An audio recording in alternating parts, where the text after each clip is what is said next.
Man cashes out 45 years' worth of pennies. Here's what he got. There are many unusual things that people can collect, ranging from the quirky to the downright bizarre. Next time you find a penny on the ground, pick it up. You never know where it might lead you to. Otha Anders didn't know either. For 45 years, he collected each and every penny that came his way and eventually made a fortune. He turned it into an obsessive hobby and managed to sweep along the pupils he was working with.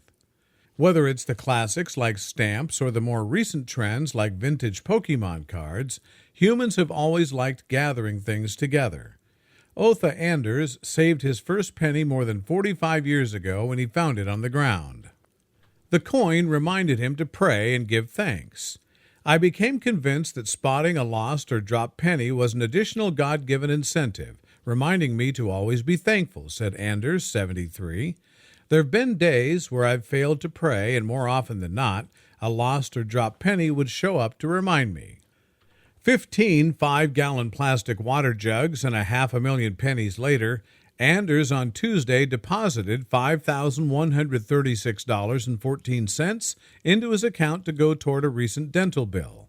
He cashed in the coins to the Ruston Origin Bank in Ruston, Louisiana. After that first coin, Anders said his penny pile began to grow, and he ultimately stopped spending pennies and always made sure whenever he made a purchase, his change contained at least 3 to 4 pennies.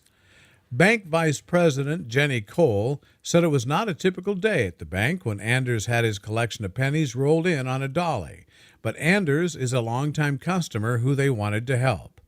We value his business, as we do all of our customers, she said, but if we can help Anders with his endeavors, we're happy to do so. Cole said a machine counted the coins that saves much time, and Origin Bank's part is to help get the pennies counted so Anders can get to his destination. Anders will inform us on where he wants the cashed-in money to be placed, she said.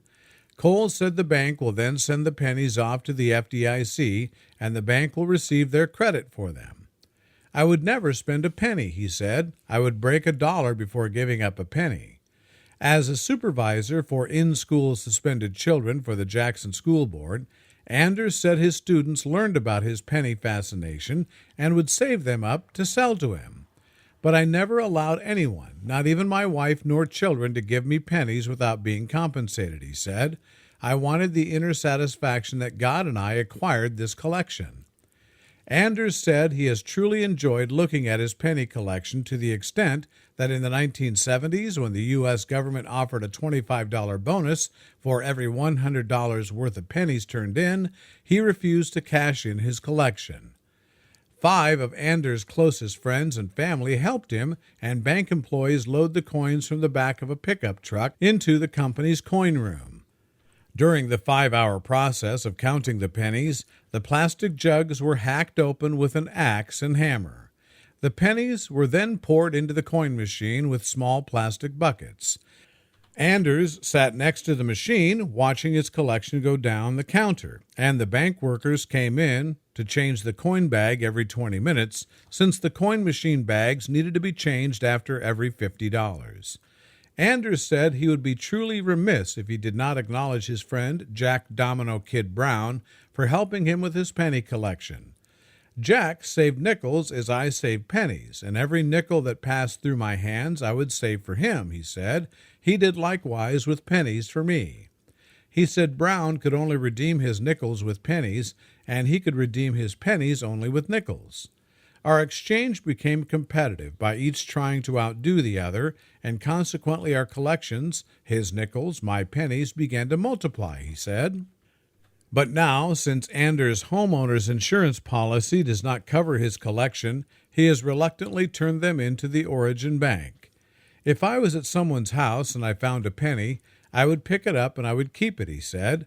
I'll always tell the person that if it was a quarter, I'd give it back, but since it's a penny, I'm keeping it. Life has its magical ways. Just when he decided to cash in his pennies, Anders received a dental bill that he found difficult to pay. This was the end to his worries, as his lifetime collection was to come in hand. Was Anders a real lucky man? Was this a coincidence? The money Anders had collected was more than enough for his needs. After paying the dental bill, he decided to treat his family to a vacation, and if that wasn't enough, he chose to show his gratitude in life and donated whatever was left to his church. His faith didn't betray him, and he felt obliged to give back. At the end of the day, Anders' consistency, faith, and determination are what brought him to where he was. The pennies were a constant reminder of his beliefs and of the path he chose in life. His penny collection bore fruit, and this was another strong proof, in his eyes at least, of the existence of his God. Anders for sure didn't think so. Never in a million years could he imagine that the copper coins he owned would eventually have such a profound effect on his life.